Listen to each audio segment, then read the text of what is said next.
Olá, pessoal. Boa noite a todo mundo. Hoje é dia 17 de novembro de 2021 e a gente está aqui com um feliz momento, né? Um momento super importante de integração, um momento de muito aprendizado e um momento principalmente de preocupação ambiental, né? Estamos aqui no nosso quarta conversa. Eu confesso que eu já me perdi, se é o primeiro, segundo, terceiro, quarto, 14ª conversa, porque a quarta conversa é um projeto muito legal do Instituto Federal do Rio de Janeiro, Campus Paracambi.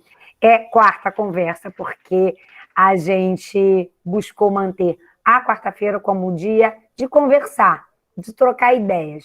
Quem está aqui com a gente há mais tempo sabe da variedade grande de temas que a gente já trouxe até aqui. E hoje, quando eu digo que é um momento muito feliz, né, que a gente que idealizou o Quarta Conversa, né, eu, o professor Wagner e vários outros colegas que tocamos esse projeto aqui, vamos abrigar um outro projeto, né, que é o projeto Antropoceno, que o professor Tiago vai falar um pouquinho. E o professor Fernando é do Quarta Conversa, é do curso de eletrotécnica e vai trazer um tema aqui da maior importância para todos nós, né, cidadãos, planetários, né, e também relacionados, então, à nossa área de conhecimento dentro do campus Paracambi e para a vida toda. Então, é uma honra ser do Quarta Conversa, ser do Antropoceno e poder receber a todos vocês. Antes de passar a palavra para o Tiago, queria deixar registrado aqui, além da felicidade de receber todos vocês, que nosso evento vai ficar gravado, né? Estamos gravando, depois ele vai ser encontrado na página, no canal do YouTube, né? No canal do YouTube da COEX, do Campus Paracambi. Então, quem tiver acesso, pode ver novamente, pode ver depois, pode principalmente divulgar esse rico papo que nós vamos ter aqui. Aqui presente, então, tem alunos do ensino médio técnico, de eletrotécnica e mecânica, tem alunos da graduação em engenharia e da licenciatura em matemática. E, espero eu, vários outros convidados e colegas de outras áreas. Então, aos que precisam de certificação, seja para a própria estrutura do curso de graduação e licenciatura, né, engenharia e licenciatura, perdão, também para aqueles que quiserem, né, encher seus currículos com o conhecimento assim oficializado. Então, antes de passar para o Fernando, quero agradecer, Fernando, o aceite do convite, parceiro de quarta conversa. E agora, antes eu quero... Sou de casa. É de casa, é de casa. E eu gostaria muito que, apesar do sotaque de mineiro, ele é de casa. Então, e o Tiago vai falar um pouquinho sobre o nosso projeto, né, o Antropoceno, e vai dar um spoiler que causa desejo, que é falar um pouquinho do nosso futuro núcleo de educação ambiental. Até já falei. Vai, Tiago, é contigo. Já soltou o spoiler ali. Gente, boa noite a todos. Obrigado pela presença mais uma vez. Um belo dia eu provoquei a Joyce sobre a possibilidade da gente ter um grupo pensando questões ambientais no Instituto, que não havia até então, né? E aí, desse papo e dessa construção, surgiu um projeto. O projeto se chama o IFRJ no Olho Antropoceno, Enxergar para Agir. Carinhosamente apelidado de Antropoceno, simplesmente. Antropoceno é um conceito, né, uma era geológica marcada pela ação do homem. Né? Nós já devemos nos orgulhar porque o ser humano ele já é tido como uma força, né, que marca uma era geológica por conta das ações e dos impactos que causa no meio ambiente, que causa no planeta. Né? Eu estou aqui falando, estou autorizando um monte de gente a entrar. Então, desculpa se eu gaguejar um pouquinho. E aí surgiu o Antropoceno, que é um projeto de pesquisa que a gente colocou para o ensino médio. Começamos com um aluno, e agora eu conferi aqui no nosso grupo de WhatsApp do projeto, já são 23 membros, tem muita gente interessada já. O projeto é composto por mim, a Joyce, professora Lívia, professor Luiz Henrique, professora Cássia, felicidade de ter todo mundo aqui presente, né? E diversos outros alunos que estão aqui espalhados pela sala também. Temos 2 monitores bolsistas e o restante voluntários, que nos agrada muito, nos alegra muito, né? E Daí já germinou uma nova semente, que a gente está implementando o núcleo de educação ambiental, que vai ser um núcleo institucional lá no campus, assim como a gente tem o NEABI, o NAPNE, o NUGED, a gente vai ter o NEDUCAM, né? E a gente espera que possa ser um grupo para pensar o meio ambiente dentro do Instituto, ao longo da nossa formação, ao longo do nosso tempo de permanência lá, que seja algo que possa fazer com que essa discussão extrapole os mundos da escola e toque as pessoas, sensibilize as pessoas para levar esse conhecimento ou essas discussões, ou esses pensamentos aos seus familiares e aos seus meios de convívio, porque a gente vive um cenário de emergência climática e a gente precisa pensar nisso. É urgente e é necessário. E uma parte, né, ou talvez um principal ponto desse momento de emergência climática é a gente começar a discutir a emissão de gases de efeito estufa e a utilização de combustível fóssil. Para substituir isso, a gente tem que falar de energias limpas, energias renováveis, uma delas a energia fotovoltaica, que a gente tem o prazer aqui de trazer o professor Fernando para falar um pouquinho e tirar nossas dúvidas sobre isso. Fernando, a bola está com você. Obrigado. Bom, em primeiro lugar, agradecer muito aí o convite, né? E aí fazer votos de que esse novo projeto Antropoceno ele seja sempre coroado de êxito e também agora, né, o novo núcleo, né? E lógico que assim que a gente tiver de volta eu vou tá fichando, fazendo a minha ficha também no núcleo. Eu acho que vai ser muito legal. Queria, antes da gente começar aqui, comentar, né, com os alunos que o Instituto Federal Campus Paracambi começou os estudos para propor um novo curso técnico, né, um curso técnico na área de energias renováveis, né, e que tem um campo fantástico pela frente. E aí a expectativa nossa é que esse curso comece em 2023. A primeira aposta seria no primeiro período de 2023. Eu acho que está assim, uma aposta muito arrojada, mas eu acho que no segundo período de 2023 ela é um pouco mais factível. Então a gente está com esperança aí de que no ano de 2023 a gente inaugure um novo curso técnico. E é claro, a gente tendo um curso técnico na área de energias renováveis, esse núcleo, né, esse embrião, ele vai começar a puxar um monte de coisa nova para as engenharias, eventualmente uma engenharia elétrica, eventualmente o pessoal da engenharia mecânica também pode estar fazendo uma especialização, enfim. A ideia principal é a gente aportar esse conhecimento, aportar essa nova fronteira do conhecimento para o nosso campus. Lógico que a gente ainda está muito no começo, não é a minha especialidade, né? A minha formação é engenharia eletrônica, e eu sou professor do curso lá do campus na área de eletricidade. Então, a gente está se dedicando bastante, a gente está estudando muito, eu e os demais colegas da parte de eletricidade, e tem também gente da química, tem gente da mecânica, tem gente de vários outros setores que estão começando a se envolver com esse tipo de conhecimento, e eu não estava sabendo, fui apresentado agora. Eu acho que esse núcleo é a principal prova disso, né? Está começando a aparecer começando a aparecer uma nova linha de skills aí no nosso campus, né? Depois dessas já tradicionais, da matemática, até da pós-graduação e dos dois cursos técnicos, e engenharia mecânica, e agora mais um veio do conhecimento. Bom, a ideia aqui, conforme me comentou o Tiago e a Joyce, era a gente fazer um bate-papo, né? Falar um pouquinho do pouco dessa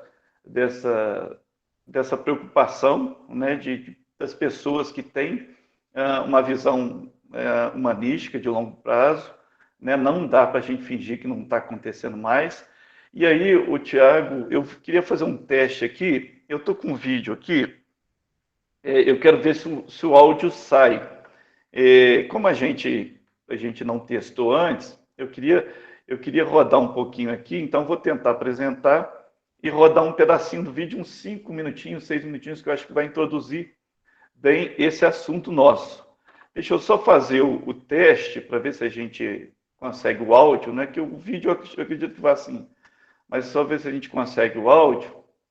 E aí a gente, se o áudio rolar, eu paro, explico mais ou menos o que a pessoa falar, de onde que vem esse vídeo, e a gente introduz o assunto aqui com a ajuda de um gigante aí da divulgação científica, na verdade, com a ajuda de dois gigantes da iniciação científica. Deixa eu ver aqui.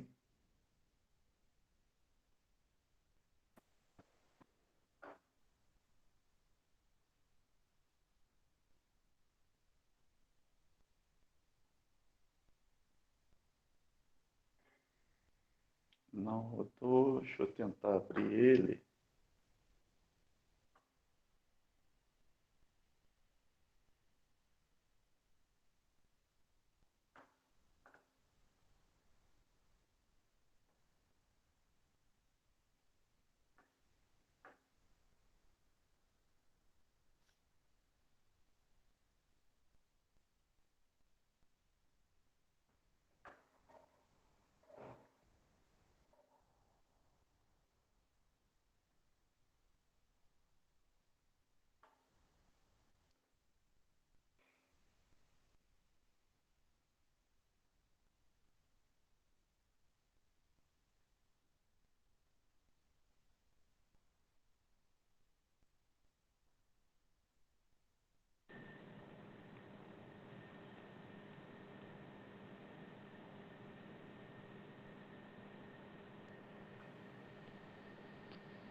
Tá aparecendo o vídeo aí, não? O vídeo tá, o som não. Eu já não está conseguindo o som, né? Eu imaginava isso, viu? Faz uma descrição por baixo, assim, o que está sendo... Não, acho que a gente...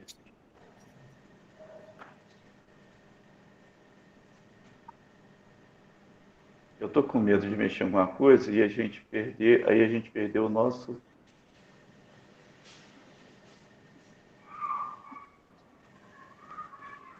E a gente perdeu o meu áudio aqui.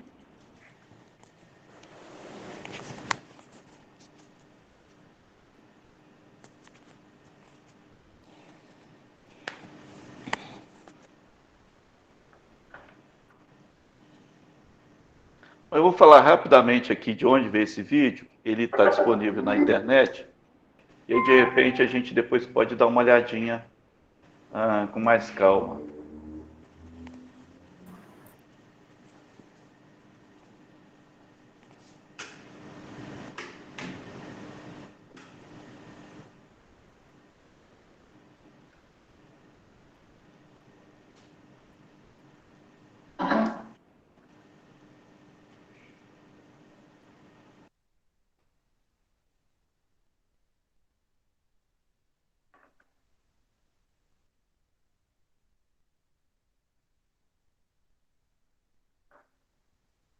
Não vamos conseguir o áudio, mas não tem problema não.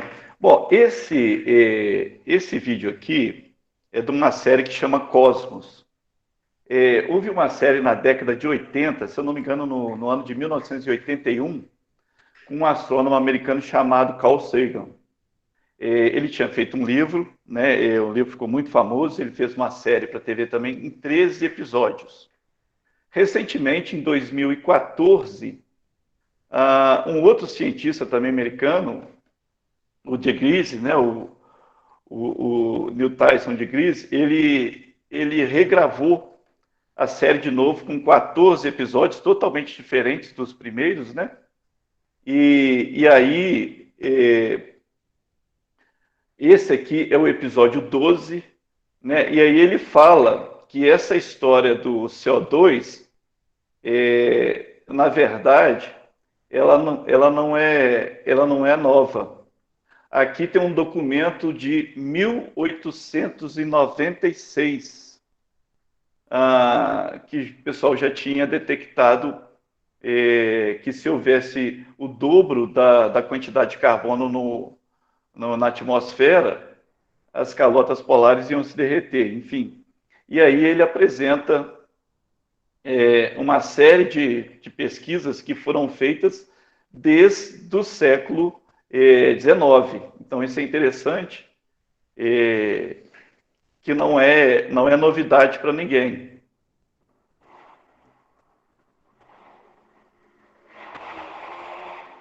Esse aqui já é o século XX.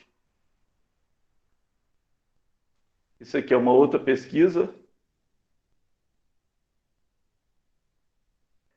O que acontece? Essa história do carbono, do aquecimento, isso aqui, ó, 1958, ela não é nova. E o interessante é o seguinte, tem uma parte do vídeo aqui, que é interessante para o pessoal ver também.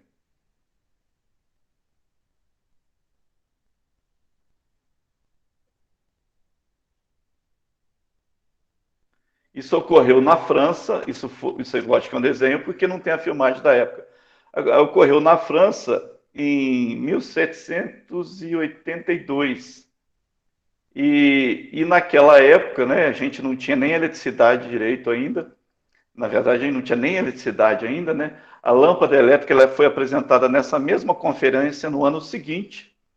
E naquela época já existia tecnologia para concentrar os raios do sol e fazer aquecer a água. A experiência desse cientista, ele conseguiu fazer gelo, né? Deixa eu antecipar um pouquinho aqui. Ele conseguiu fazer gelo a partir dos raios solares. Isso, moçada, no século XVIII. Então, desculpa, no século XIX. Então, não é novidade para ninguém que a gente tem esse problema aqui de emissão de CO2, e de lá para cá, em termos práticos, absolutamente nada foi feito para reduzir a emissão de CO2. Lógico, as coisas estão, né, ficando mais difíceis, e aí algumas alternativas elas começam a aparecer.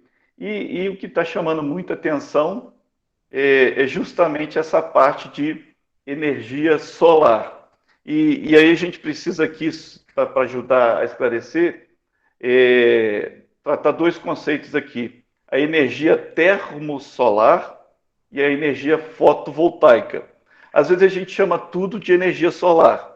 O que está acontecendo na prática é o seguinte: o nome termosolar,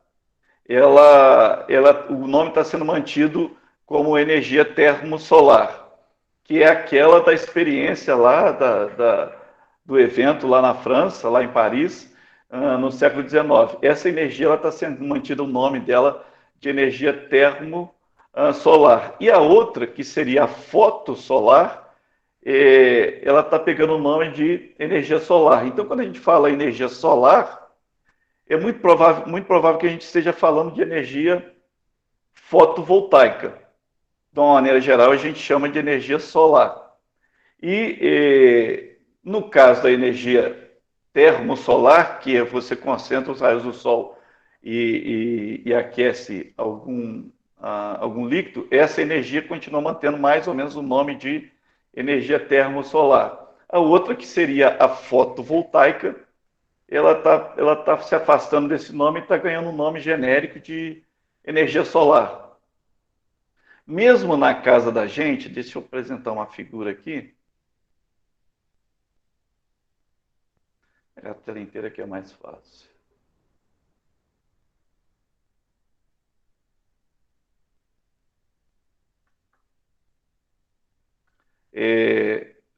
Está conseguindo aparecer aí? Está aparecendo. Então, então aqui a gente dois exemplos, né, que que são bem conhecidos, eu acho que todo mundo, são aqueles mais antigos, que a gente aquecia a água, né? O sol pegava nesse painel, esse painel aqui tem uma serpentina, né, que corre dentro de superfícies que foram enegrecidas para absorver bem o calor do sol, né? Essa água é jogada num boiler, né? E a água fica circulando aqui, porque a tendência da água quente é ela subir. Então, essa água fica circulando do boiler dentro dessa serpentina, e a certa altura você tem aqui água quente, por exemplo, para tomar banho, né? Isso é uma maneira, é uma forma da gente aproveitar a energia solar. Aqui não existe semicondutores e a gente não está transformando a energia solar em energia elétrica. O que a gente está fazendo aqui nessa foto de cima é pegando o calor do sol e concentrando aquele calor do sol na água.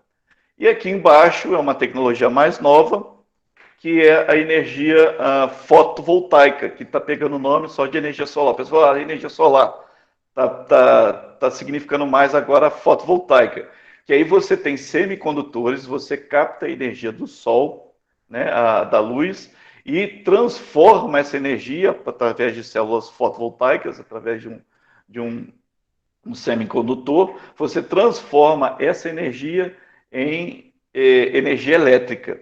E aí, com a energia elétrica, você acende uma luz, toca um liquidificador, enfim, faz o que toca um ventilador, alguma coisa desse tipo. Então, basicamente, são essas duas energias que a gente normalmente costuma chamar de energia solar. Até aqui, moçada, alguma dúvida? Eu consigo acessar aqui. Se alguém quiser interromper para a gente algum comentário que a gente queira falar, fica à vontade, viu? Outra coisa interessante é o seguinte, essa tecnologia aqui, vamos chamar aqui desse jeito aqui, deixa eu achar ele aqui. Existem essas usinas aqui, que são usinas termosolar de grande capacidade. Essas usinas aqui, o que elas fazem? Elas têm espelhos que concentram a luz do sol numa serpentina, vamos dizer assim, e aquece aqui o líquido que vai tocar uma turbina.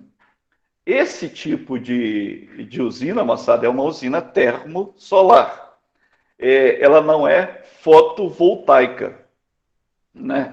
O que se faz aqui é colocar espelhos, e aí são espelhos mesmo, tá?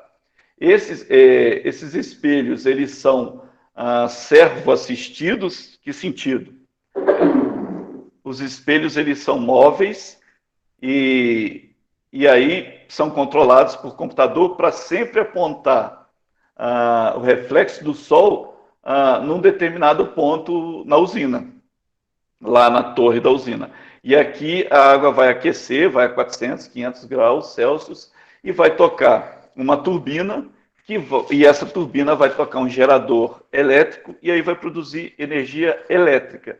Então, nesse caso aqui, você está, sim, convertendo a luz do sol em energia elétrica, mas por um fenômeno parecido com aquele que a gente tem aqui, ó, no nosso boiler. O fenômeno utilizado aqui é esse do boiler. Você aquece a água, aí você usa a água aquecida para tocar uma turbina. Essa turbina, com o vapor d'água, ela faz girar um gerador de energia elétrica, e esse gerador distribui a energia elétrica para uso pela população. Então, nesse tipo de usina aqui, você realmente gera energia elétrica, mas não usa o princípio fotovoltaico. Existem usinas, esses painéis aqui, não, eles são fotovoltaicos mesmo, eles são para produzir energia elétrica a partir da luz e não usa o calor, né? Você converte direto a energia elétrica em volts, em amperes mesmo.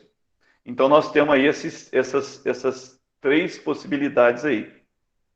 Essas duas aqui que a gente já conhece bem, e essa terceira aqui, recentemente aqui no nosso grupo alguém publicou do Chile.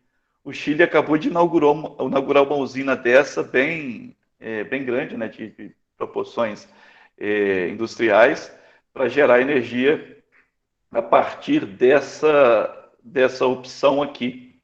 Não é a fotovoltaica. Beleza, Fernando, moçada? Oi. você pode até falar de uma e da outra. Aqui a Ana Clara perguntou aqui no chat sobre o custo-benefício. São mais baratas, são mais caras do que a energia que a gente costuma usar? Quem está perguntando?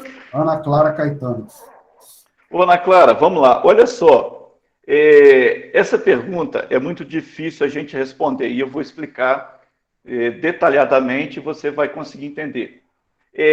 Quando a gente fala custo-benefício, deixa eu abrir um outro desenho. Eu separei um monte de imagem que agora vai ser tudo útil. Peraí. Esse aqui, né? Esse aqui é o preço da energia fotovoltaica, viu, moçada? O que acontece aqui?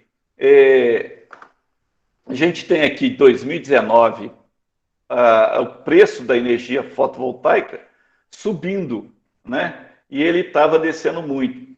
Então, o que acontece? Quando a gente fala se o custo-benefício é bom ou ruim, você teria que pontuar sistema por sistema. Vou explicar. Até um ano e meio atrás, 2 anos atrás, a gente tinha uma legislação que favorecia a instalação de painéis fotovoltaicos na nossa residência. Naquela altura, a conta que os vendedores faziam, né, a pessoa que fazia projeto, venda e instalação de sistema de energia fotovoltaica para a residência, eles faziam o que a gente chama de tempo de payback, né, que é o tempo que você leva para, em função da sua conta de energia elétrica, o tempo que você leva para pagar o investimento. Naquela época era coisa de 2 anos, 2 anos e meio, 3 anos no máximo. Uma mudança na legislação, na época do governo Temer ainda, levou esse tempo de payback para 5 anos, 5 anos e meio. É claro que isso depende muito do quanto você usa. Por exemplo, um conjunto aí, para instalar um conjunto de sistema fotovoltaico na nossa casa, vamos imaginar que a gente gaste aí 10, 12, 15 mil reais. Mas se você é um consumidor que não gasta muito com a energia elétrica, por exemplo, a sua conta de energia elétrica é 100, 150 por mês, ela vai cair pela metade, digamos, vai cair para 70, 40, 70, 60 reais por mês. Só que você vai ter todo mês uma diferença de 70, 80 reais para pagar o investimento. Uma residência onde a família é muito grande e tem muita gente, e a casa é muito sofisticada, a casa é muito grande, com vários cômodos e tem um jardim iluminado, ela gasta muito de energia elétrica. Nesse caso, o tempo de payback vai ser menor. Então, assim, a relação custo-benefício, ela precisa ser entendida quase que caso a caso. E o pior, não é só analisar caso a caso a relação custo-benefício. O que a gente precisaria verificar também é que você teria que avaliar caso a caso e em que época do ano da nossa administração de tarifário isso está acontecendo. Tem um caso lá na África, no norte da África, a Alemanha fez um projeto para colocar uma enorme usina fotovoltaica no norte da África, se eu não me engano, na Argélia, eu não estou lembrando mesmo. E fez um projeto muito grande. E esse projeto seria desse tipo de usina aqui, ó. Seria esse tipo de usina aqui que ia ser colocado.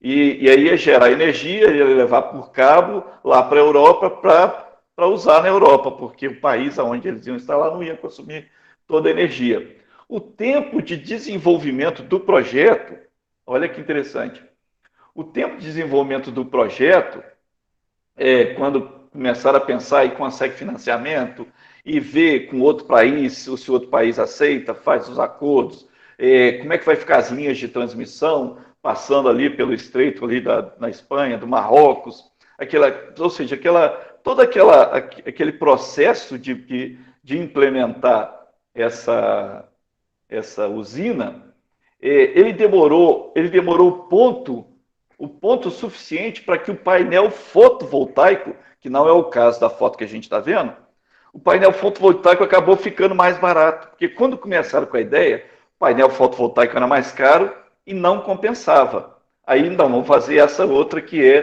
termosolar, que ela não usa células fotovoltaicas, ela usa aquecimento mesmo do sol. O projeto não vingou, entre outras coisas, porque no meio do caminho, conforme a tecnologia foi se desenvolvendo, a célula fotovoltaica ela ficou mais barata. Então, existe uma série de, como é que chama? Uma série de itens, de detalhes a tratar, que fica difícil responder essa pergunta sem ser simplório ou leviano. O que a gente certamente pode afirmar é que a energia solar e principalmente a fotovoltaica, elas são sim uma promessa muito válida para o futuro. Nesse vídeo que a gente passou para vocês, depois eu dou a direção direitinho, onde é que tem o vídeo e tal, qual é o episódio, essa história lá da França, lá no final do século XIX, lá, o que aconteceu? O negócio não foi para frente porque naquela época o carvão era mais barato. Ora, o petróleo já ficou mais barato que o carvão. Antes da crise do petróleo, em meados de 73, foi no ano de 1973, quando a gente teve a crise do petróleo, que formou a OPEP, que a OPEP fez um cartel, o barril de petróleo era vendido a $3. $3. Não tinha nada no mundo mais barato que petróleo. Até a água limpa era mais cara que petróleo. Aí teve aquele problema, o problema lá de Israel, aquela guerra e tal. Aí a OPEP se uniu e falou, olha, os caras estão ajudando Israel e não estão ajudando a gente, então vamos apertar eles também, vamos subir o preço do petróleo. E aí o petróleo saiu, naquela época o barril saiu de 3 para $12. Foi uma crise mundial, uma complicação. Naquele momento, talvez qualquer outra fonte de energia fosse mais rentável do que apostar no petróleo. No entanto, até hoje a gente usa petróleo, assim, é a energia mais utilizada no mundo hoje, ainda é o petróleo, se você considerar toda a matriz energética de todos os países. E aí, quando a gente fala qual que é quando tem o melhor custo-benefício, por exemplo, o próprio painel fotovoltaico, ele está barateando, e ao mesmo tempo que ele está barateando, ele está aumentando a eficiência. Deixa eu achar uma outra foto aqui, já responde muitas perguntas. O que acontece? Moçada, eu estou falando, mas a apresentação está rolando aí? Trocou aqui a tela aí? A foto da usina. A parada na foto da usina. Deixa eu ver o que ele me fez aqui, que ele já...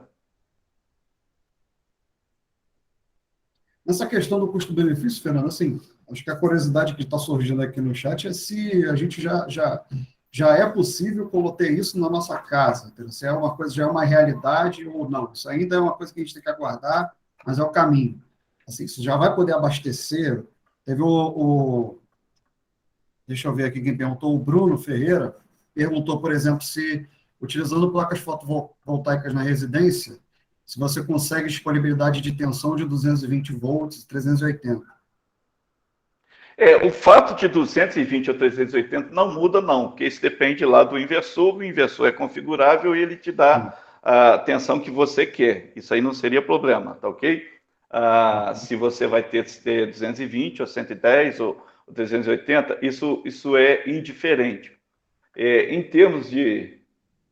Eu só vou para me reconectar aqui, que eu acho que por isso que não trocou a foto aí. Peraí, só um minutinho. Teve um Então, Fernando que com caiu. relação à tensão de saída que você vai usar na residência, isso aí não é problema.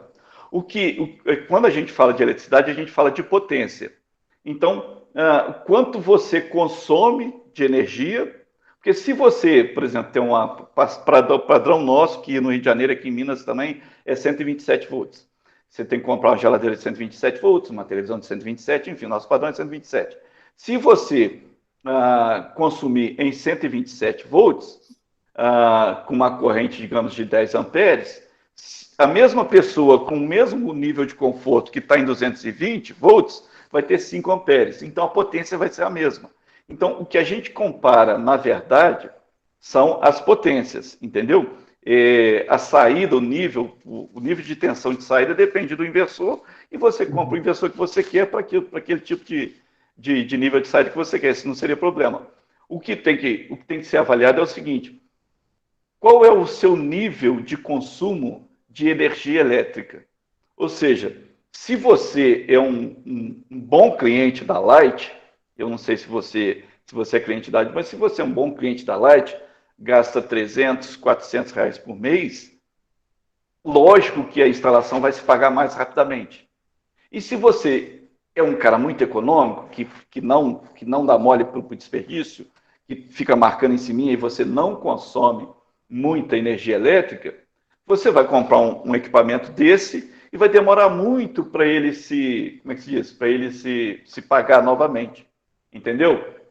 Então, como é que se diz? Esse detalhe fica difícil a gente falar, não, já é viável. Hoje sim, já é viável e você tem que avaliar, a avaliação que você deve fazer é o seguinte: dá uma rodada na sua cidade, no seu bairro, vê se tem alguma lojinha vendendo kit de energia solar fotovoltaica. Muito provavelmente você vai encontrar num bairro da sua cidade aí. Muito provavelmente. Vai rodar uma cidade um pouquinho maior, sei lá, vou chutar aí 50, 100 mil habitantes, você vai encontrar num bairro uma lojinha que está te vendendo kit de energia solar fotovoltaica. O que significa dizer o seguinte: para a maioria da população, a coisa está sendo rentável, está sendo, como é que chama? Está sendo positivo.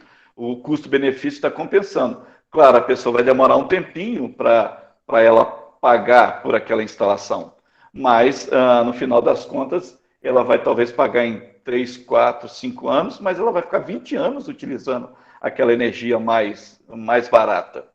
Então é o seguinte: se você quiser saber se o negócio está dando certo ou não, é fácil, é só dar uma rodada aí como é que chama? Dar uma rodada aí na sua região e ver se tem loja vendendo kit. Tá, conectei de novo aqui, peraí. Um equipamento, né?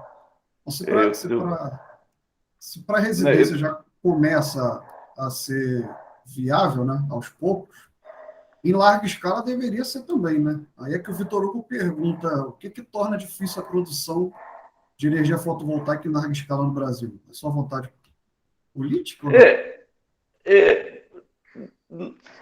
Política também. Na verdade, Tiago, a política ela é fator para tudo. Se você falar por que a nossa saúde é boa ou é ruim, a política influencia, claro, influencia. Por que a nossa educação é boa ou ruim? A política influencia, claro, influencia. Então, a política a gente pode tirar de lado porque ela é fator para tudo, né? Aí, o que não é política, aí a gente pode avaliar o custo do material, né? O nível de maturidade da nossa indústria. Deixa eu projetar outras figuras aqui que tem alguma coisa nesse sentido também, quer ver? Aí eu volto àquela... Permitir.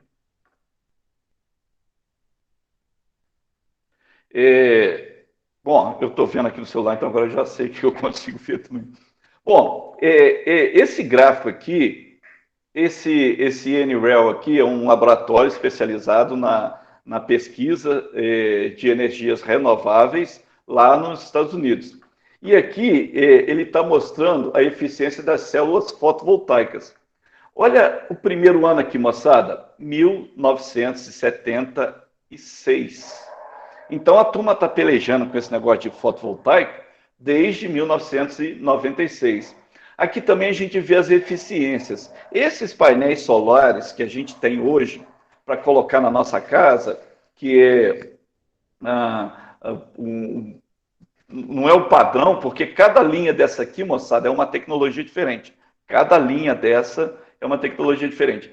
Mas a gente está em torno aqui dos 21, 22, 23%. O que quer dizer isso? Esse painel que a gente tem hoje vendendo na loja da esquina, lembrando aquela ideia de você sair, correr a sua cidade, correr o seu bairro, aquele painel que tem lá na loja da esquina, ele está com eficiência em torno de 20, 21, 22%, que é de silício, que é o que a gente...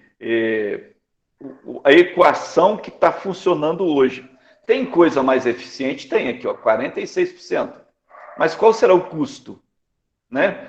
Qual é a resistência física daquele negócio para ficar no sol e na chuva, no tempo?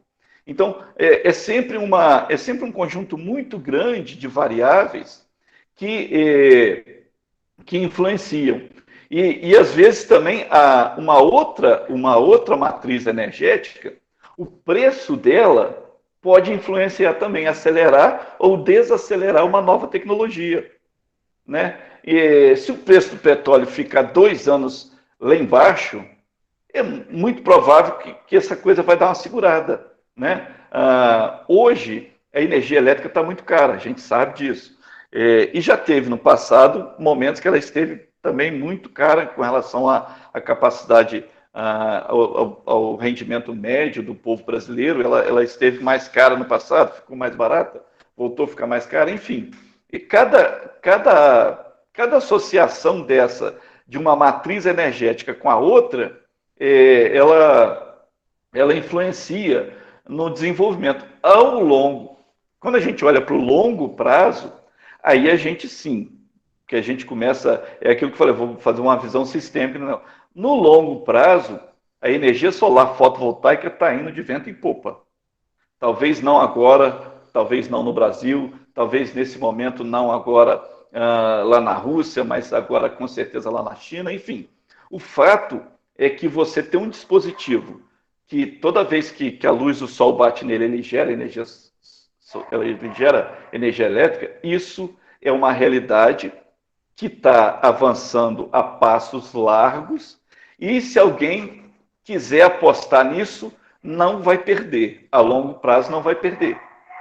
Lógico que tem momentos políticos, a gente sabe que, às vezes, um determinado ministro de Minas e Energia, que entra, que é de um determinado setor, que quer favorecer um outro, enfim, tudo isso influencia, mas a gente olhando para o longo prazo, a energia solar fotovoltaica é sim uma coisa para o futuro. Essa tecnologia aqui, por exemplo, com 46% enfim, 46% de eficiência, quase 50%, de repente o cara amanhã ou depois vai ter um paletó, uma roupa, uma camisa, né, que ele põe só do sol bater nas costas dele, nos ombros dele, já vai gerar energia, por exemplo, para ele carregar o celular dele, para ele acessar a internet dele sem gastar, enfim. Tudo pode acontecer. E muita coisa boa vai acontecer. Agora, no pontual, quando eu levo isso para o meu dia a dia, lá para o meu bairro, né, para a minha casa, aí a gente tem que avaliar caso a caso, ponto a ponto, para a pessoa entender que aquela tecnologia vai ser benéfica para ele vai perder uns 2 ou 3 anos para pagar aquele investimento, e esse que a gente chama de business case, né, que é essa avaliação que a gente faz para ver o retorno sobre o investimento, o tempo de payback, para a gente ver isso, a gente faz considerando o momento atual. Há pouco tempo atrás eu estava vendo uma discussão no Congresso, pouco tempo não, já tem mais de um ano isso, com relação a mudança nas regras, porque as concessionárias de energia elétrica que fazem a distribuição, no caso aí a Light, ela está querendo cobrar pelo armazenamento e pelo transporte. Então é o seguinte, a energia solar, a energia eólica, elas estão indo de vento em popa e não estão considerando o aspecto da transmissão, não está considerando o aspecto da armazenagem, e alguém tem que pagar por isso. E quem está pagando por isso é a energia hidrelétrica, das usinas hidrelétricas. E no caso de faltar água, os níveis reservatórios ficam mais baixos, quem está pagando por isso são as energias, são as usinas termoelétricas, que você gasta diesel, que você gasta carvão para tocar um gerador para gerar energia elétrica. Então, o que acontece? Se eu estou usando energia elétrica fotovoltaica, é certo que à noite eu não tenho energia. Então eu não vou acender minha luz à noite? Não, à noite é que eu preciso acender a luz. E onde é que eu botei essa energia quando eu gerei ela meio-dia, 1h da tarde, 2h da tarde? O que eu fiz com essa energia? Eu empurrei essa energia para a concessionária, eu empurrei essa energia para a Light. E à noite, quando eu preciso, eu vou lá e tiro da Light de novo. E a Light não cobra nada por isso? Então, esses aspectos da parte de legislação, eles estão mudando o tempo todo. E às vezes favorece e às vezes atrapalha. O que a gente precisa é olhar no longo prazo, que realmente é uma vitória. Deixa eu dar uma olhada aqui. Fernando, existe alguma uma possibilidade de armazenar essa energia ou não? Necessariamente a gente tem que fazer esse diálogo com a Light, né? Você manda para a rede e depois você pega de lá. Boa pergunta, né? O que acontece? A armazenagem de energia elétrica, ela não é simples. Hoje, por que esses sistemas fotovoltaicos, para a gente colocar nas câmeras, por que eles deram certo? Porque a legislação fez cumprir o seguinte: você instala o painel fotovoltaico na sua casa, faz um projeto, aprova na Light, e a Light não pode dizer que não, né? Se o projeto tiver tudo certinho, isso vai ser aprovado. A Light vai lá na sua casa e troca o medidor. Ela tira o medidor antigo, que só mede a energia que está entrando, e põe um medidor que mede energia dos dois lados. Ele é bidirecional. Então, quando você está consumindo mais energia do que você está produzindo, o medidor está contando a favor da Light. Então, aquele quilowatt-hora que vai contando ali, vai aumentando para você pagar para a Light. Quando você produz mais energia do que a Light, do que você está usando, você produz mais do que você está usando, a energia que sobra entra pelo medidor e vai para a Light. E o medidor anda para trás.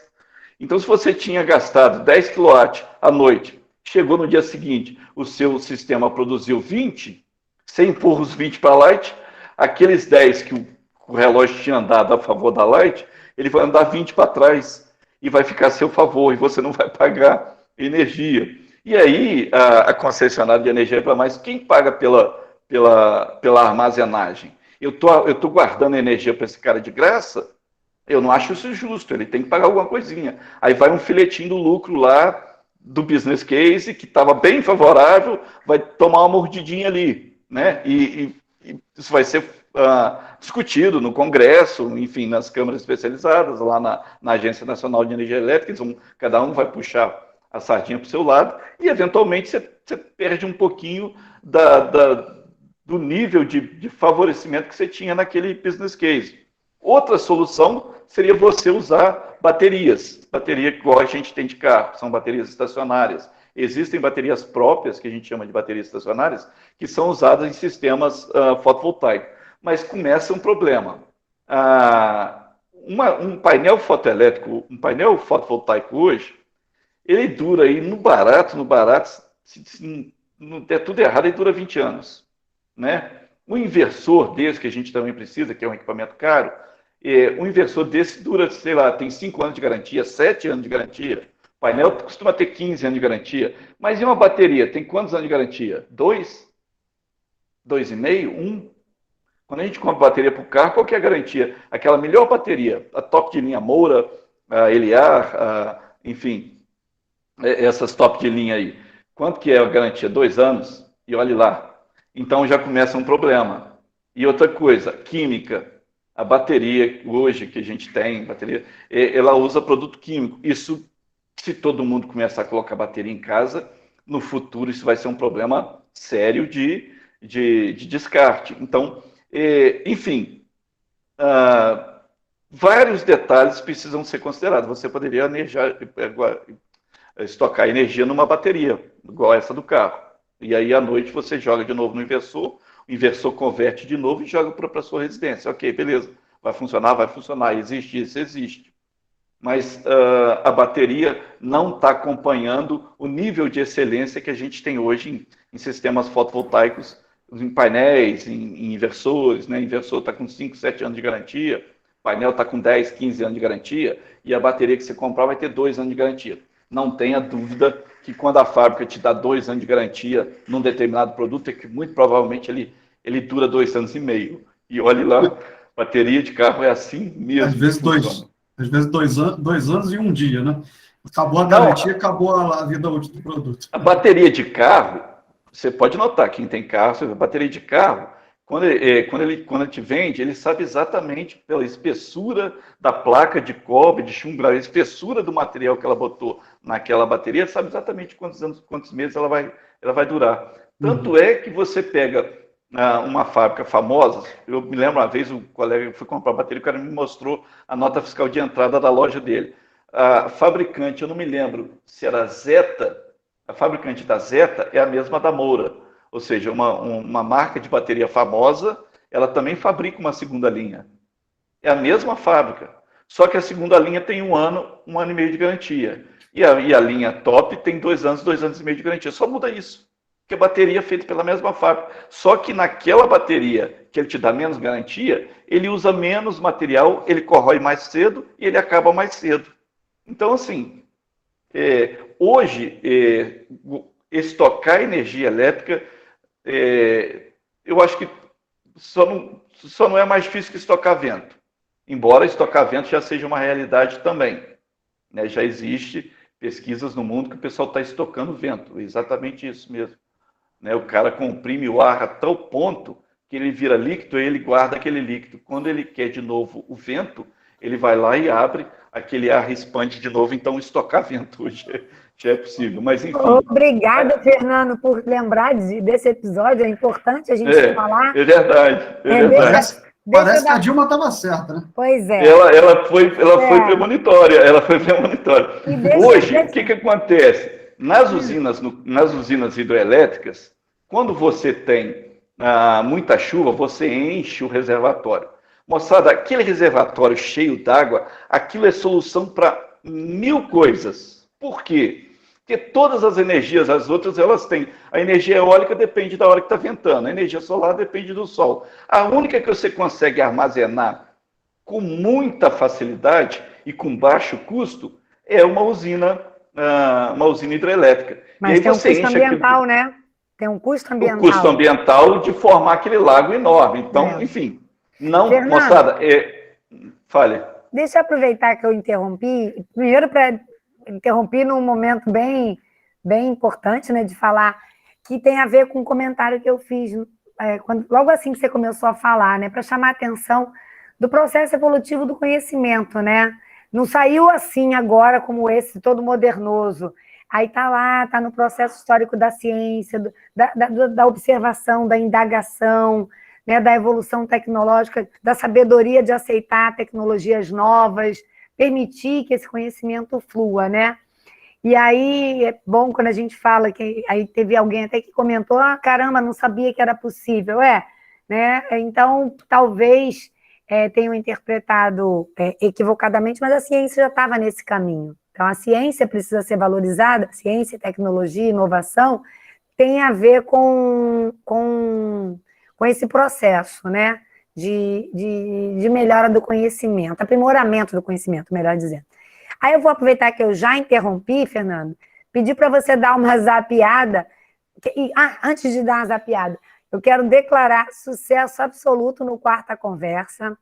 Bastante gente assistindo, né? Assistindo agora e depois, então, quando tiver ido para o canal do YouTube da Coex, vai ficar mais interessante. E aí, Porque outro medidor de sucesso são as perguntas. Como você trouxe de forma bem ampla, fez um passadão sobre tudo, eu te peço para dar uma zapeada aí nas perguntas. Você está conseguindo ver? Tô com o chat aberto aqui. Não sei se estou com ele todo, porque eu andei desconectando. Deixa eu falar aqui. A primeira pergunta que está aqui. Isso. A primeira que está aqui disponível aqui é do Leandro Batista. Como funciona a questão da manutenção desse serviço? É isso ou tem coisa para trás? Que a gente pode ir matando aqui, no bom sentido. Tá achando aí? A 1852. É a primeira que eu tenho, que de lá para cá eu pedi. Tem antes, tem a do Bruno. O Bruno fala assim: utilizando as placas fotovoltaicas na residência, eu consigo disponibilidade de tensões 380 volts, 220 volts? Essa ele comentou. Sim, sem problema. Isso depende do inversor, isso não seria problema, não. Tá. Trifásico, monofásico, não seria problema. Beleza. Aí o Vitor Hugo perguntou o que torna difícil a produção de energia solar fotovoltaica em larga escala no Brasil. Aí a gente também acho que já comentou. Aí vem não sei se você quer falar mais alguma coisa, mas a gente já tocou, né, no assunto, se você quiser acrescentar mais alguma coisa. Aí vem a do Leandro Batista. Como funciona a questão da manutenção desse serviço fotovoltaico? Eu queria até acrescentar alguma coisa nessa pergunta sobre a do manutenção. Leandro? Isso, sobre a manutenção e sobre a durabilidade. Então, olha só, os painéis solares, o nível que a gente tem de tecnologia, eu estou falando da tecnologia de prateleira, que é essa que você chega na loja do seu bairro e compra, porque isso é importante. Né? Quando a gente fala, tudo que a gente está falando aqui é que a gente chama de tecnologia de prateleira. Está lá para você ir comprar. Né? Você não vai inventar, você não vai fazer nenhuma experiência com o seu dinheiro, um negócio desconhecido. Esses painéis hoje, normalmente, eles têm garantia de 15, 20 anos. Então, é um sistema muito robusto. A energia solar fotovoltaica, ela dá muito pouca manutenção. Muito pouca manutenção. E a gente já está tendo uma evolução, já estão abandonando o sistema que a gente chama string. Deixa eu ver se eu compartilho aqui. Deixa eu compartilhar os desenhos. A gente está abandonando o sistema string e usando microinversores.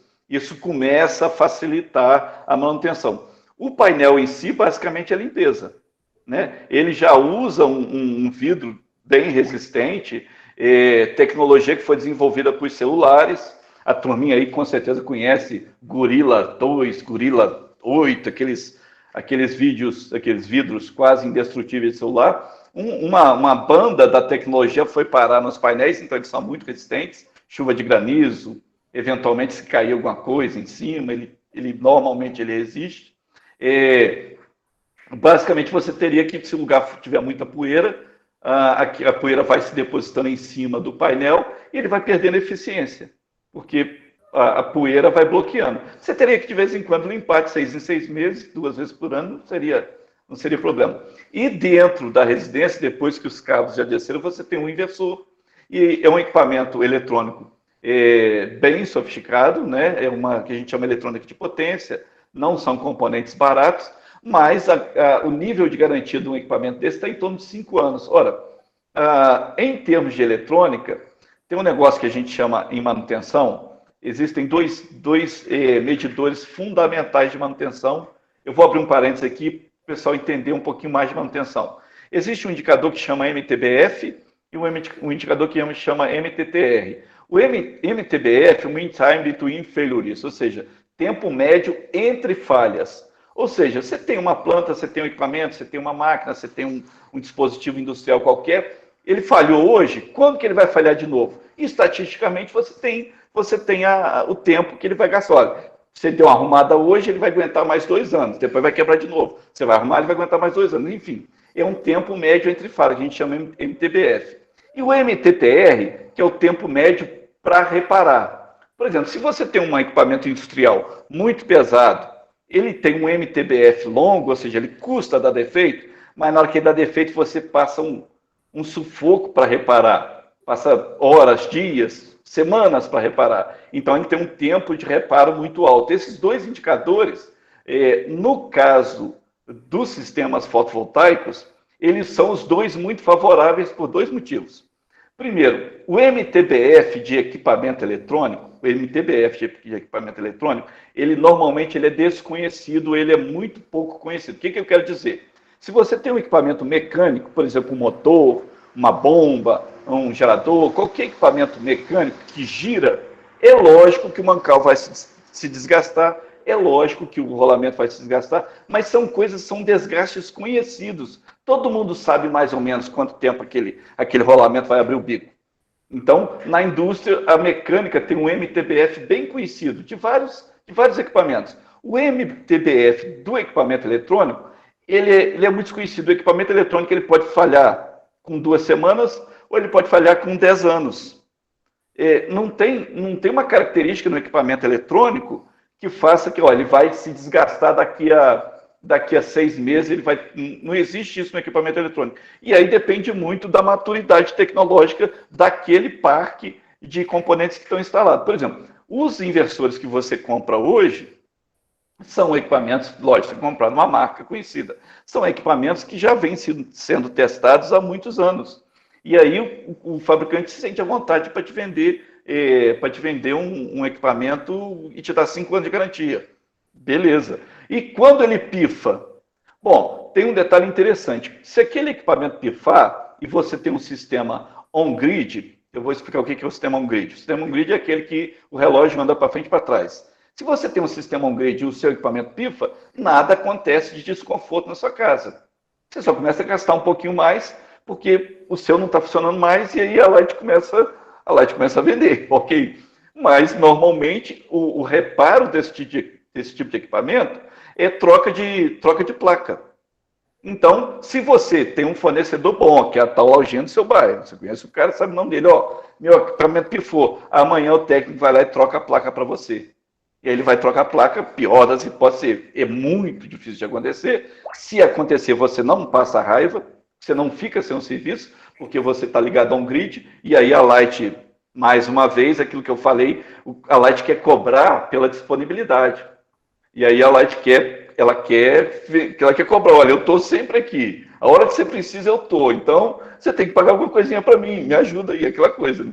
Então, a manutenção dos sistemas fotovoltaicos, principalmente residenciais, lógico que ela não pode ser, claro que ela não pode ser negligenciada, mas ela não representa um problema para o usuário, de forma alguma, não representa. Ô, Fernando, aproveitando a tua deixa aí, né, você falou, paga um negocinho para mim, tem a pergunta da Ana Clara Caetano, nossa monitora de biologia.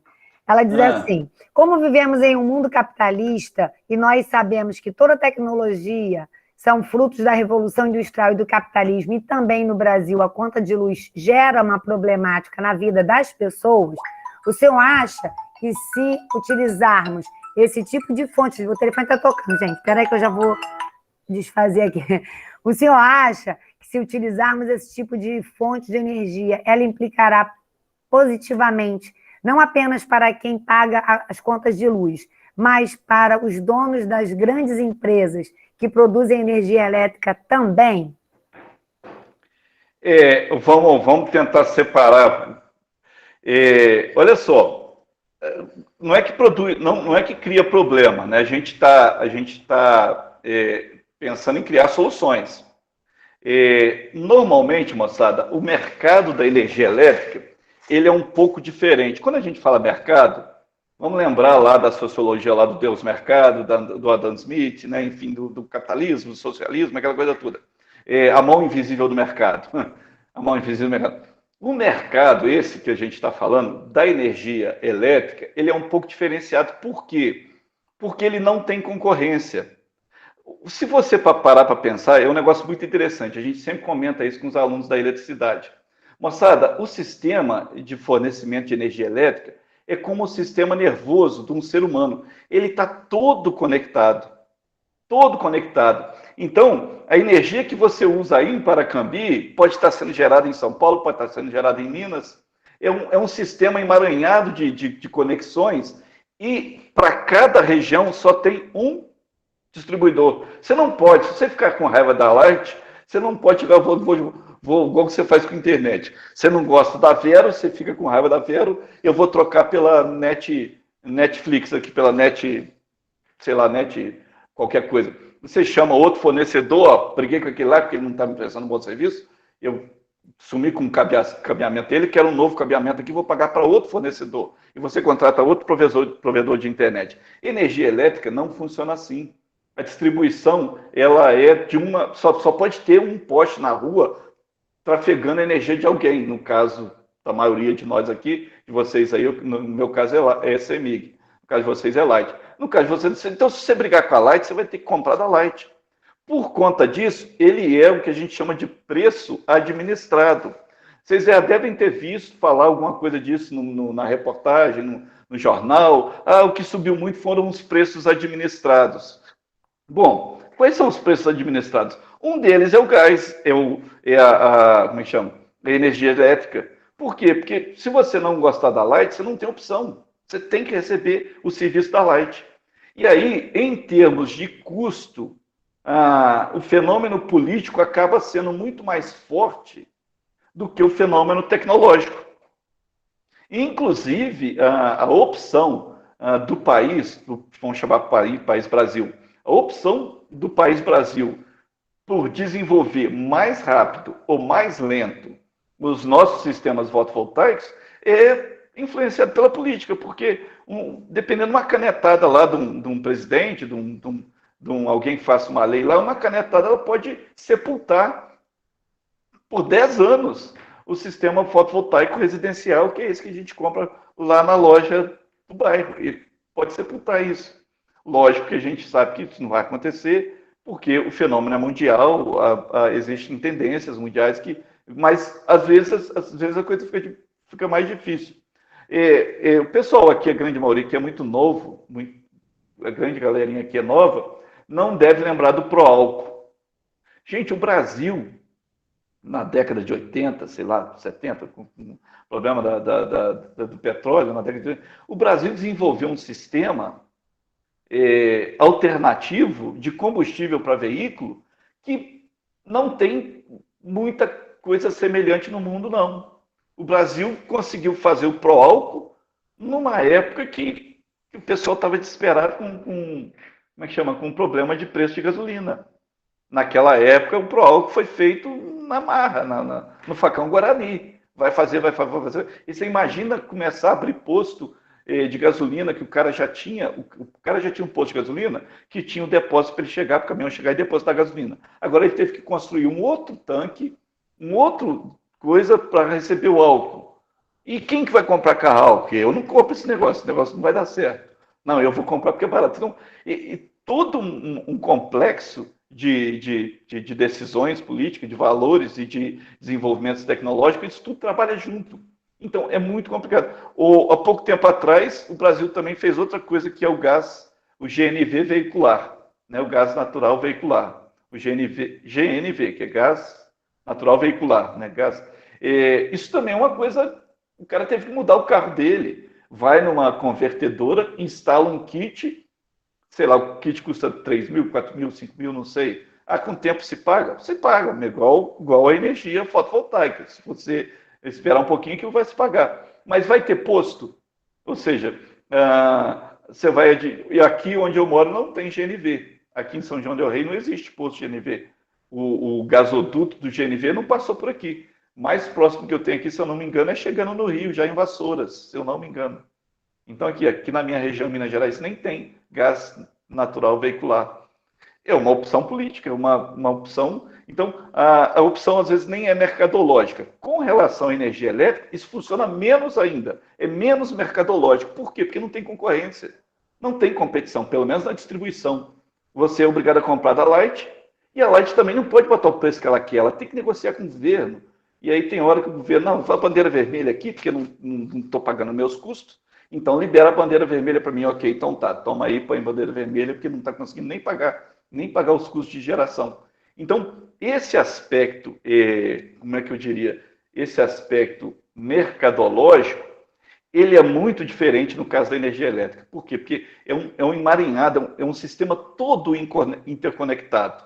É como se você cortar, você fura a sua perna lá embaixo, vaza o sangue, e é um sangue que acabou de passar pela sua cabeça, não tem não tem uns minutos antes, esse sangue estava passando pela sua cabeça. Agora você furou lá embaixo o joelho, o sangue está vazando lá no joelho.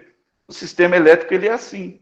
Então, a parte mercadológica ela é muito complexa e muito influenciada pelo momento, pelas leis, o nível do reservatório que baixa. É bem interessante, né, conhecer e estudar essas nuances aí. Você estava falando da distribuição aí, agora seguindo nas perguntas aqui, passando agora para o lado da inovação, da geração de tecnologia, né? O Davi, mais conhecido como diretor de ensino, ele perguntou... E futuro DG. Futuro DG, né? E futuro DG. Ele pergunta sobre... Fala que os painéis eles são muito pesados, né? São muito grandes. E pergunta se há estudos na direção de tornar eles menores, mais leves, mais eficientes. Se a gente pode ver no futuro alguns carros elétricos com teto capaz de captar essa energia fotovoltaica. Como é que está essa visão do futuro? Eu já vou até antecipar, vou até colocar junto uma pergunta. Deixa eu ver aqui. Uma pergunta do Vitor Hugo, lá no final, que ele pergunta sobre a inclusão do grafeno. Se ele se torna mais barato, ou quando se torna mais barato, os painéis fotovoltaicos. Então, como é que está essa perspectiva futura aí para a tecnologia? Olha, sinceramente, quem perguntou isso, qual é o nome da pessoa? Desculpa, eu não vi aqui. Vitor Hugo perguntou sobre o grafeno. O Davi perguntou sobre... o Vitor Hugo, eu não sei do grafeno em painéis fotovoltaicos. Você me perdoa, talvez seja uma coisa nova demais, né? Para a gente acompanhar, é muita coisa. Mas eu não tenho notícia do uso do grafeno na tecnologia fotovoltaica em escala, nem que seja industrial, em escala promissora. Não vou nem dizer em escala industrial ou em escala, como é que diz? Em escala comercial. Mas eu não sei do uso do grafeno em painéis fotovoltaicos nem na escala promissora ainda, embora exista uma série de tecnologias aqui, a gente está vendo pelo menos umas 20 aqui, pode ser até que o grafeno esteja aqui, mas ainda é muito cedo para isso aparecer na loja da esquina. Não está no Agora, com relação à pergunta do Davi, deixa eu... Está vendo o desenho aí? Sim. Esse painel aqui ó, é o nosso, que a gente comprou para o campus, né? A gente tem aqui, ó, deixa eu pegar o manual dele aqui, esse aqui é o nosso inversor, né? O inversor do campus, esse aqui é o nosso painel. O que acontece, Davi, com relação ao peso e demais características? A empresa ela faz um painel com várias características. Alguns painéis são mais robustos, né? Eles são autossustentáveis, então praticamente você pode prender ele pelas 4 pontas, no caso dele ficar no meio do mato, por exemplo, você pode prender ele pelas 4 pontas, que ele tem sustentação para não envergar, para com o tempo ele não ceder, então ele tem uma estrutura, às vezes de alumínio, uma estrutura mais rígida. Alguns painéis, eles são projetados para ficar deitados sobre uma coisa, por exemplo, um telhado. E aí ele é um pouco mais flexível, ele é menos resistente como é que se diz? Se você pendurar ele pelas 4 pontas, ele vai vergar. Com o tempo, ele vai vergar. Então, existem centenas de marcas e modelos, e cada um tem uma característica. Então, conforme o projeto e a aplicação que você tem, você usa um determinado... Então, hoje já tem pesquisa que a célula fotovoltaica, ela é, primeiro, maleável, ela é como se fosse um tecido, ela é como se fosse um filme, né? Ela pode envergar, ela pode dobrar, só que tem o problema do custo, né? Então, às vezes, a célula fotovoltaica ela é mais tem muitas qualidades, tem uma eficiência maior, ela é flexível, ela é quase que indestrutível, mas ela custa muito caro. Então, esse tipo de avaliação, quem vai definir é quem está fazendo o projeto para aquela determinada aplicação. Por exemplo, aí no campus, a gente sabe que a gente tem um prédio histórico, né? E a gente sabe também que a estrutura lá do telhado é toda de ferro, de metal. Na época, eles quase não usavam madeira. Então, a gente acha que a infraestrutura que está lá no... Como é que se chama? Que está lá do telhado nosso lá é uma infraestrutura boa. Então, a gente pode economizar no painel no sentido de não comprar coisa muito leve, porque o muito leve é bem mais caro. Então, quanto leve a gente vai comprar? Aí depende do projeto que está sendo feito, né? Eu quero crer, né, que as pessoas foram avaliar a estrutura do nosso telhado, né? Quantos painéis não vão colocar? Nós vamos colocar em cada metro quadrado, 10 metros quadrados, nós vamos colocar X painéis. Qual que é o peso de cada painel? Esse telhado nosso, desse prédio, ele suporta esse painel? Não, não suporta. Então, nós vamos ter que pagar mais caro, porque eu preciso comprar um painel mais leve.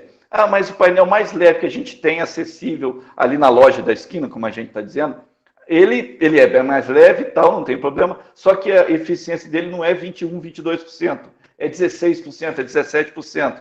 Então, a gente vai ter que comprar mais painéis, vai ter que ter mais área. Enfim, a estrutura do painel, ela depende do modelo, e eu posso afirmar que existe mais de 2.000 modelos diferentes para cada uma aplicação. Hoje você já tem, tipo, você já consegue comprar até na China, você compra tipo uma folha. Ele é quase uma folha de plástico. Você pode, por exemplo, colocar, e o pessoal põe na Kombi. O pessoal faz aqueles Kombi Home, né, e põe 2 painéis em cima da Kombi para gerar energia para alimentar a bateria estacionária da Kombi. Aí sim tem uma bateria estacionária na Kombi. E aquilo é bem flexível, né? O cara praticamente... Eu vi um post desse, até assim, a chamada era moçambicano instala placa solar, não sei o que, aí era um fusquinha. Aí o cara andava... Aí o cara cola aquilo no cola. Agora, nesse caso, o cara tem uma bateria, digamos lá, de 180 amperes, uma bateria estacionária dentro do carro, além da bateria normal que ele tem para dar partida no motor, que é uma bateria diferente. Ele tem uma bateria estacionária que ela carrega muito devagarzinho, né? Então, 2 painéis dá conta de ficar ali o dia inteiro no sol, né? Se ele não tiver com pressa, serve. Cozinhando, serve, exatamente. Se ele não tiver com pressa. E ele, eventualmente, se ele ficar sem a energia da bateria, digamos assim, estacionária, num campo, um lugar que ele tiver, ele pode carregar um pouquinho, dar uma carga nela, virar uma noite, enfim. Esse seria super leve, esse seria ótimo. Mas a eficiência dele já não é a mesma, o preço dele, se considerar o número a quantidade de ampere-hora que ele tem, a potência que ele te entrega, com relação ao preço dele, é desfavorável. Então, todos esses fatores, eles são considerados na hora que você faz o projeto para X kVA, para X quilowatts, para um determinado X quilowatts-hora de consumo de uma determinada instituição, ou casa, ou fábrica, enfim. Fernando, vou te interromper e perguntar ao Thiago se eu posso fazer a próxima pergunta da Bianca Almeida. Posso, Thiago? Por favor. Eu quero fazer a pergunta da Bianca porque ela me remeteu a algo que eu falo na minha aula. Eu vou explicar por quê. Ela diz assim, nesses dias tão chuvosos, a energia solar diminui por esse motivo? Não sei exatamente como funciona. Aí, por que eu lembrei das minhas aulas? Porque tem um processo adaptativo interessante nas plantas. Planta, fotossíntese, para tirar aí a poeira de quem foi, de quem não foi meu aluno, fotossíntese. Para ter fotossíntese, precisa de luz, né? É uma questão aí de energia luminosa que bate na clorofila e dispara, então, que está dentro do cloroplasto, a clorofila dentro do cloroplasto, desencadeia uma série de reações chamada fotossíntese. Todo mundo lembra aquilo que a planta usa para produzir o próprio alimento. Faz para produzir o próprio alimento. Beleza. E na biologia, na planta, nas adaptações vegetais, quanto mais a planta for de sombra, o que é uma planta de sombra? Num país mais, com menos incidência luminosa, ou mesmo numa mata, tem aquelas árvores exuberantes e aquela plantinha que está lá embaixo. Aquela plantinha de lá de baixo é de sombra, né? Obviamente tem que ter alguma luz, senão não tem fotossíntese. E aí, quanto mais a planta é de sombra, mais clorofila ela tem, para qualquer luzinha que passar, ela pegar e fazer a fotossíntese. Por isso que as plantas de sombra tendem a ser de um verde mais escuro. Tendem, tá, gente? Aí você fala, aquela dali que está no sol é muito verdinha. Você, não tentem me desmentir, é uma tendência. Adaptação botânica é um mundo. Mas a tendência, a planta de sombra, ser mais verdinha por ter mais clorofila. Então, Fernando, existe isso, assim, uma placa solar que tenha uma potência maior, justamente contando com uma menor incidência luminosa, para dar conta disso, quer seja por ser de um país como Londres, que vive aquele lusco-fusco, ou então por ser se é o contrário disso, de uma incidência luminosa muito grande, não precisa investir em, vamos dizer assim, conteúdo das placas, como é o caso, ter mais clorofila para dar conta? Me fiz entender ou confundi? Não, eu entendi, a resposta é sim e não. Porque o que acontece? Olha só, primeira coisa, o ideal seria que a placa fotovoltaica ela fosse servo assistida para estar sempre apontando para o sol. Já seria a estrutura, isso existe naquela usina que a gente comentou lá, a usina termosolar, lembra disso? Tinha um espelho e o espelho fica andando, fica mexendo. Para apontar sempre, tem um computador que controla ali um mecanismo, um motorzinho, que fica apontando o espelho o dia inteiro. À medida que o sol vai girando, o espelho vai... Um quê de girassol, né? Um quê de girassol. Exatamente, tem um sistema de girassol. Isso não acontece em placas, em sistemas fotovoltaicos normais, que a gente tem na prateleira. Só que existe alguns painéis mais caros que uma incidência num ângulo maior, ele consegue sim produzir. Uma incidência num ângulo, baixou de um certo ângulo, ele já não rende mais. O outro mais barato, eventualmente feito mais resistente, com uma camada mais resistente para aguentar, por exemplo, neve e chuva de granizo, ele precisa ter... Aí essa resistência adicional prejudica o raio que está vindo meio de lado. E aí, naquela circunstância, como é que chama? O painel vai render menos. O que acontece é o seguinte, porque a gente sabe que ele não funciona ou deixa de funcionar com sol ou com chuva. Ele funciona o tempo todo, mas o rendimento muda muito. Então, aí o que acontece? Num país igual a Alemanha... a fotossíntese. Igualzinho. Aliás, Joyce, nesse mesmo programa que eu mostrei aqui, eu aconselho a todos a procurar a série Cosmos de 1980, 81, se não me engano, e principalmente a série Cosmos de 2014, que é muito legal. E aí o de Grisio, né, esse cientista lá, ele inclusive fala da fotossíntese. E o curioso é o seguinte, ele fala, se algum dia o ser humano conseguir sintetizar a energia igual a planta faz, nossos problemas de energia terminaram. Porque como é que diz? A eficiência de uma planta que precisa da luz solar é 1000 vezes maior do que as nossas mais bem elaboradas células fotovoltaicas. A eficiência como é que chama? A eficiência de uma planta em capturar a energia do sol e converter no que ela precisa é 1000 vezes maior do que as nossas boas e melhores células fotovoltaicas. Então, existe pesquisa nesse sentido, saber como é que a planta sintetiza, né, a energia dela, ela tira energia para fazer os processos bioquímicos dela lá, né, e a eficiência da planta é altíssima, comparada com silício, com semicondutor. E tem pesquisa nesse sentido também, então isso não vai demorar não. Mas é a mesma coisa, quando está chuvoso, porque a gente sabe, se você ficar no mormaço, às vezes o dia está nublado e tal, se você tiver sem camisa no mormaço, você sabe que você queima. Quem é muito branco sabe, mesmo sem sol, você queima. Então, em alguma medida, o sistema está convertendo energia. E aí, naquele sistema residencial on-grid, quando está caindo um dilúvio, você está com 0 de produção e a Light está mandando 100% para você. Aí deu uma aliviada, não abriu o sol ainda, mas deu uma aliviada, o dia clareou e começou a bater uma luzinha, o seu 0 passa para 5%. Então a Light que estava te vendendo 100 passa a te vender 95%. Se abrir um solzão, o seu sistema vai para 100% e a Light para de te vender. Enfim, o sistema fica flutuando o tempo todo. Então, ele não funciona debaixo de chuva, em dias nublados, mas funciona.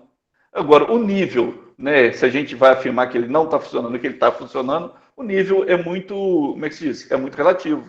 Outra coisa também, deixa eu ver se eu consigo, ver se a apresentação aparece aí. Entrou a figura aí? Entrou. Então, A natureza inspira, né? Mas chegar nela é complicado, né? Pode pesquisar o quanto deixa eu quiser. mostrar um negócio para vocês aqui. Isso aqui é o que a gente chama de inversor tradicional, que é o sistema string, e esse aqui é o sistema novo, um pouco mais avançado, que a gente usa de microinversores. Qual que é a ideia nesse primeiro aqui, moçada? Os painéis, estão vendo o fio saindo aqui? Vocês estão vendo a mãozinha aí? Dá para acompanhar a mãozinha aí? Sim, dá sim. Então, o fio sai de um painel, entra no outro painel, sai de um painel, entra no outro painel, sai de um painel. O pessoal de eletricidade diz que isso aqui está em série. Então, está em série. Então, a capacidade de corrente depende dessa galerinha toda aqui, concorda? Se 2 painéis desses forem sombreados, a eficiência desse sistema cai muito, porque ele regula sempre por baixo, ok? Já nesse sistema mais novo, em vez de você colocar um inversor para todo mundo, você vai distribuindo, bota uns inversor mais fraquinho, menorzinho, próximo ao painel, que dá conta normalmente de 2. Aqui está 4, né? Mas normalmente conta de 2. E aí, se um painel só ficar sombreado, o outro continua produzindo 100%. Então, até esses detalhes de escolha de tecnologia vão influenciar nessa pergunta que ela fez. Porque tem sistema que está mais bem adaptado para uma eventual sombra pequena e tira de letra, e tem sistema que está menos adaptado para um sombreamento. Então, esse tipo de arranjo já é uma evolução tecnológica para tentar resolver alguns problemas. Quando eu digo que a biologia é a mais linda de todas, desculpe as outras, viu? Eu digo e afirmo, tá vendo só? Beijinho no ombro para as outras ciências. Mas não tem outra, não. Dessa área, não. O que acontece? Esse sistema aqui, que a gente chama de microinversor, aqui tem um equipamento eletrônico, ele transmite, por exemplo, por Wi-Fi, e ele consegue avaliar como é que está o desempenho de cada um desses 4 painéis aqui. Então, esse sistema transmite para o controle como é que está cada um painel. Então, se um painel só der defeito ou tiver baixo rendimento, esse sistema vai detectar. Já nesse aqui, quando um painel tiver um problema e tiver um baixo rendimento, ele vai prejudicar todo mundo. Você vai ter que subir lá no coisa e descobrir quem é, né?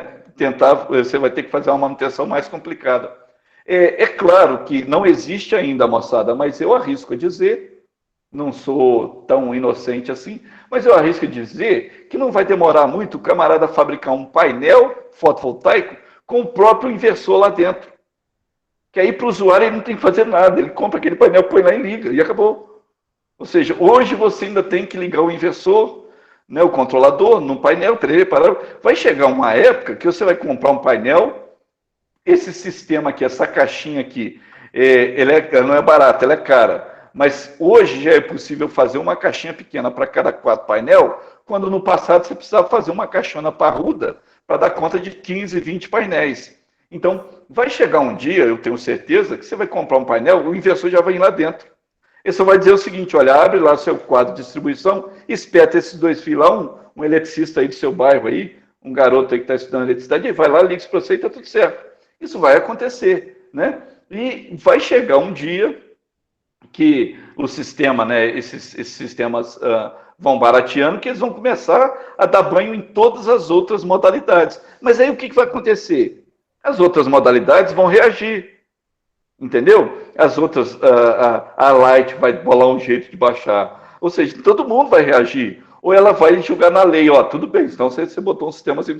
Agora, eu não vou instalar mais um sistema, um relógio bidirecional na sua casa, porque a lei não me obriga mais. Pronto, aí você tem que ter uma bateria. Aí começa a complicar de novo, porque agora você tem que ter uma bateria, a bateria vai durar 2 anos.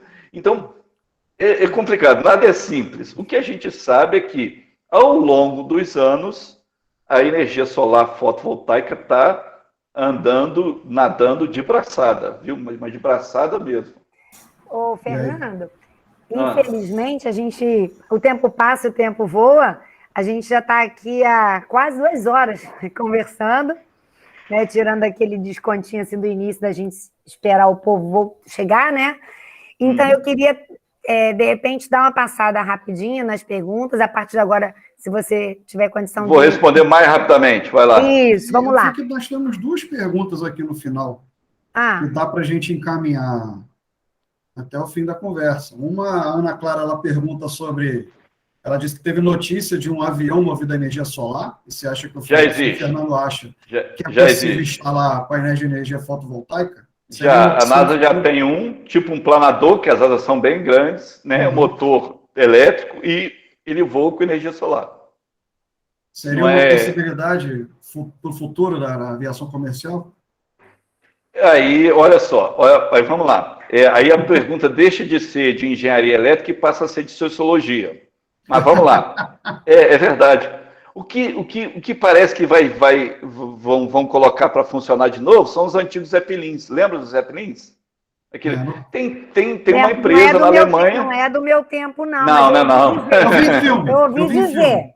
Então, tem uma empresa na vi filme. Alemanha que já está fabricando isso industrialmente, comercialmente, para vender.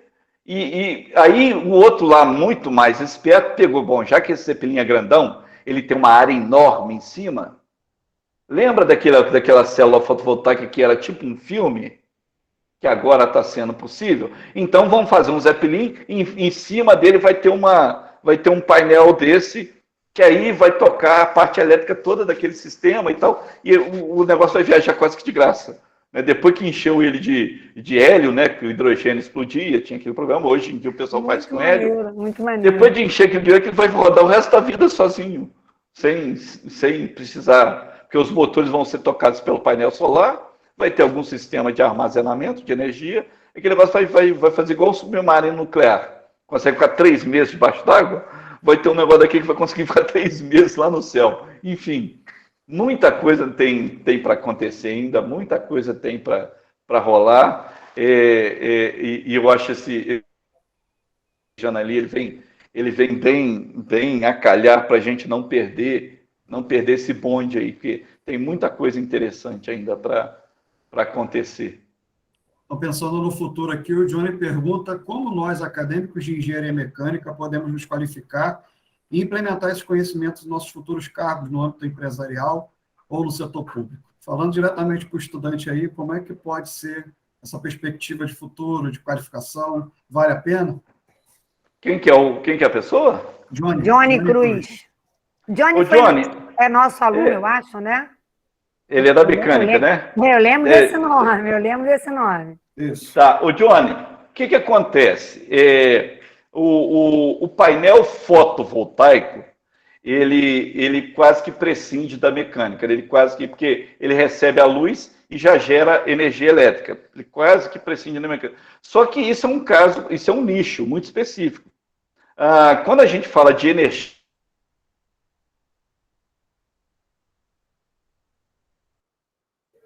caiu só para mim? Não, ficou mudo aqui para mim também.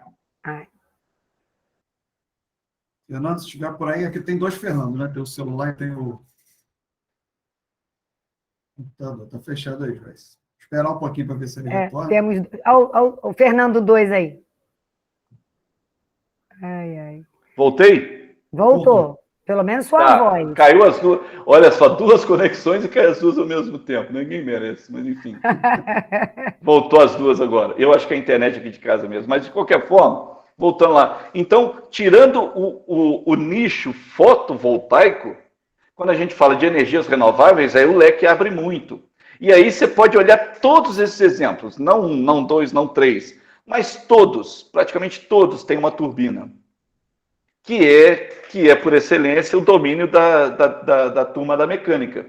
Então, no mundo fotovoltaico, realmente o aspecto mecânico ele é mais moderado, ele é mais modesto, né? A atuação do mecânico é mais moderada. Mas quando a gente fala não de fotovoltaico, mas de sistemas de energias renováveis, por exemplo, aquela usina termosolar, aquela usina termosolar praticamente não tem elétrica. Ela é um espinhoso mecânico. Se o cara não for um mecânico de primeiríssima linha, não põe a mão nela. Aquele negócio explode, aquele negócio vai tudo pro ar. Então, no aspecto fotovoltaico, a participação da mecânica não é muito pronunciada, mas quando a gente abre o leque de energias renováveis, aí eu acho que aí a mecânica entra, e eu estou para te dizer que ela é até mais solicitada do que a parte do pessoal da elétrica, porque a elétrica vai ficar lá no pontinho, lá no final, depois que gerou energia elétrica, a gente tem que transformar, distribuir, né? Mas o sistema todo, se ele não for fotovoltaico, ele é essencialmente mecânico. Até um sistema desse boiler, né? Se você não controlar bem a pressão ali dentro daquele sistema que aquece a água, se não tiver resistência mecânica, se você não acertar os ângulos ali para a água subir, para a água circular, nada vai funcionar. E não é do cara da elétrica. O cara da elétrica não ajuda muito, não costuma não saber dessas coisas. O cara da mecânica normalmente tem mais domínio dessas áreas. Então é o seguinte, para a pessoa que está fazendo... Porque o fato é o seguinte, se você está fazendo engenharia, o mundo da tecnologia está na sua frente. Lógico que você faz engenharia mecânica, você vai ter algumas escolhas, alguns nichos e tal, mas, por exemplo, você tem engenheiros mecânicos que estão no mundo da robótica, que tem que ter, senão o robô não funciona. Então, se essa é uma área que está em franco desenvolvimento, tenha certeza de que muitos engenheiros mecânicos vão ser tragados por essa área, não tenha dúvida. Evidentemente, saindo do nicho fotovoltaico. Ok? Muito bom. E a qualificação? O futuro profissional de engenharia mecânica, vale a pena se dedicar a essa área? Eu acho que você pode sim apostar em energias renováveis, não tenha dúvida. Nada daqui a 10, 15, 20 anos, né? Você vai amadurecer profissionalmente, você deve ser um jovem ainda, está fazendo engenharia, estou chutando aí os seus 20 anos, 20 e poucos anos, talvez. Mas quando você tiver 30 anos, você vai ser um profissional sênior. Então, daqui a 10 anos, quando você tiver, digamos assim, quando você tiver se tornado um profissional sênior, provavelmente o mundo da energia renovável vai estar borbulhando. Então, se você começar a se dedicar agora, começar a estudar, se interessar por esse assunto agora, certamente daqui a alguns anos, quando você estiver inserido no mercado, você vai ter portas e mais portas se abrindo, né, para a sua realidade profissional. Entendeu? Agora, aonde estudar isso é um grande mistério ainda, né? A gente tem poucas escolas especializadas, isso está pouco divulgado ainda no Brasil. Inclusive o Campus Paracambi, né, deve ser o primeiro na região aí a estar tocando nesse assunto, a estar pensando em energias renováveis, né? É tudo muito novo. A gente em Paracambi, no Campus Paracambi, tem essa mania de ser inovador nas coisas. Né? Desculpa. Não é? Poxa, eu acho que... Vai sair o primeiro núcleo, o primeiro núcleo de educação ambiental, vai sair o primeiro curso de energias renováveis. Nós temos ainda uns 10 minutos aí? Como é que tá? Eu estou por conta, viu? Era isso que eu ia falar, né? São 8 para as 8. Né, eu ia brincar, né, que já que a gente falou de futuro, de novas, né, possibilidades, que a gente terminasse por aqui para deixar a gente com aquela vontade de futuro, né, de núcleo, de antropoceno, de fotovoltaica, de engenharia, renováveis e nananana. Mas se você quiser falar alguma coisa e caminhando para isso, a gente está terminando. Eu queria só fazer uma experiência aqui, me dá um segundinho, deixa eu ver se eu consigo colocar o nosso amigo aqui para filmar. Se eu consigo colocar o celular, que eu tirei ele do lugar porque eu precisei usar o microfone dele. Mas deixa eu fazer uma experiência aqui, peraí. Deixa eu ver se eu consigo.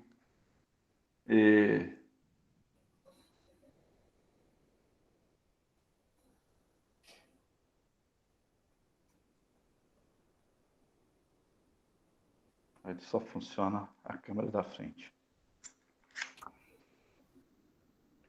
Enquanto o Fernando se acha aí, gente, de 29 até o dia 2, a gente está com a programação vasta, com vários assuntos super interessantes na SEMAC e na SEMAT.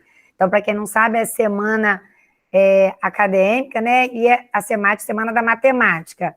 E a jornada científica, né? Na verdade, é um combo de eventos acontecendo todo ele nos 2 últimos dias de novembro, os 2 primeiros de dezembro. Tá? Dia todo de programação. Quem já tem a programação em mãos, está todo mundo recebendo no Zap, já está bombando a divulgação, dispara para todo mundo, é aberta ao público em geral. Qualquer um, a tia, a avó, aquela vizinha chata, bota a vizinha chata ocupada para ver SEMAC, que ela não vai perturbar a vida de ninguém. Vamos que vamos, né, Davi? Bota a vizinha para aprender, gente, que ela vai ficar melhor. Acredita em mim, estou falando. O Diogo lembrou aí que, inclusive, vai ter uma oficina oferecida pelos monitores do Projeto Antropoceno. Era deixa, Tiago.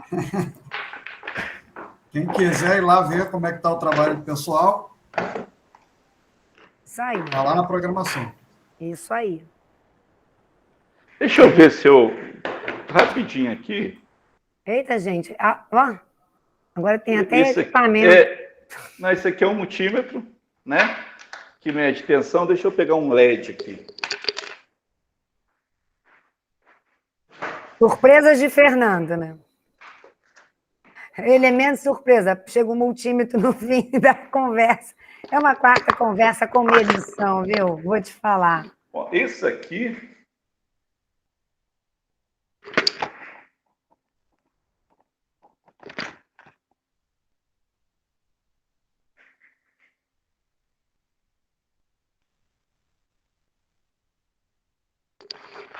Isso aqui é um LED. Deixa eu ver a imagem aqui, não sei se vocês estão vendo. Vou pegar um amarelo que é melhor. Tem vários LEDs aqui. Dá para ver aí nosso amiguinho aqui?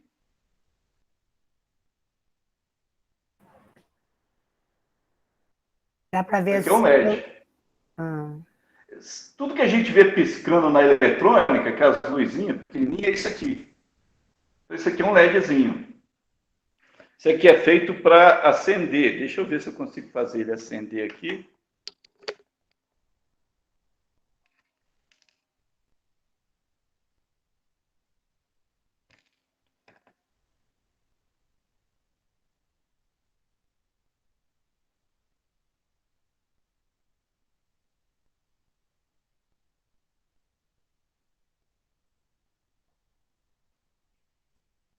Fernando, se você por um acaso esse aqui é um LEDzinho. Beleza, eu achei que você não estava falando. Agora sim, você estava em silêncio mesmo, fiquei achando que estava mudo.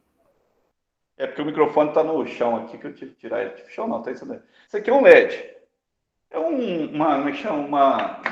tudo que a gente vê acender por aí, né, em termos de eletrônica, é esse dispositivo aqui. Ele foi feito para acender. Agora, o que acontece? Eu vou pegar o multímetro aqui e vou fazer o seguinte, vou jogar luz nele. Né? Já vou medir aqui a tensão. O que não funcionou aqui?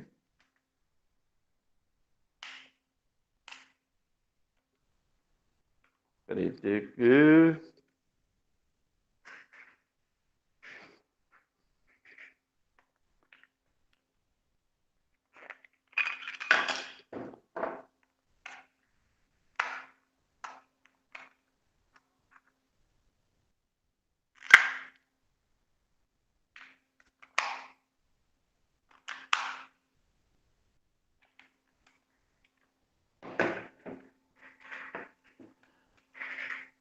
Tá dando para ver a medida aí?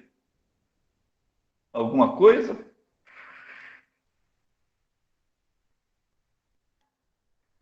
Eu não consigo ver porque tem um reflexo, não sei se os demais estão conseguindo.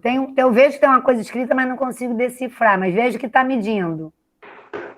Ah, e aí. Perfeito. Ó, isso aí está em milivolts, então tem 0,0, que ali tem um pontinho, 0,2, 0,1 milivolts. Tem um MVzinho ali do lado, estão vendo? Isso é 1 milivolt. Eu vou pegar o LEDzinho aqui e vou morder ele aqui nas garras do nosso... Deixa eu ver qual que é o positivo aqui. Esse aqui.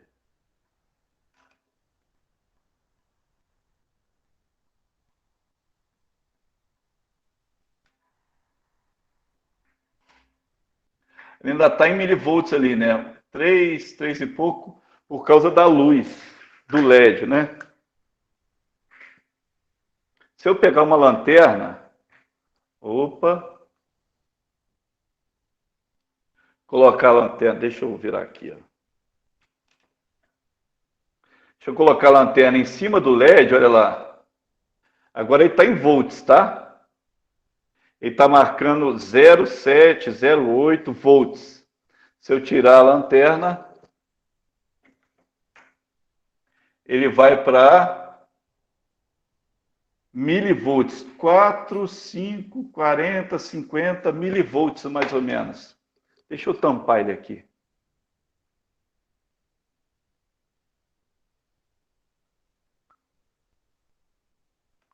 Aqui ele está, esse número aqui no cantinho aqui, ó. Aqui é milivolts, ele está medindo milivolts. Por causa da luz aqui. Deixa eu tirar essa luz aqui. Agora ele está com 11 milivolts, mais ou menos. Se eu pegar a lanterna, ele vai para 0,6, 0,5 volts. Ou seja, o LED que foi feito para iluminar, ele já gera uma tensão com a lanterna. Ou seja, isso aqui é uma lâmpada. Isso foi feito para acender. Não foi feito para gerar energia. Não foi feito para gerar energia, não. Aqui ele está em 2,6, 2,2 volts. Lá no final está volts. Se eu tirar, ele vai cair aqui para Deixa eu tirar aqui o do reflexo aqui, peraí.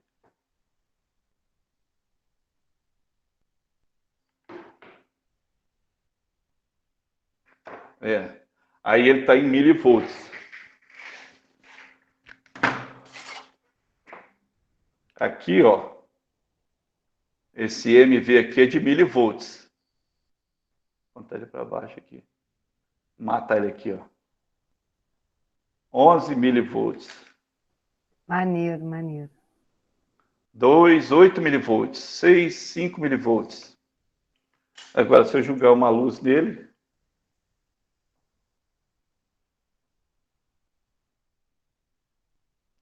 ele vai para 0,6 volts.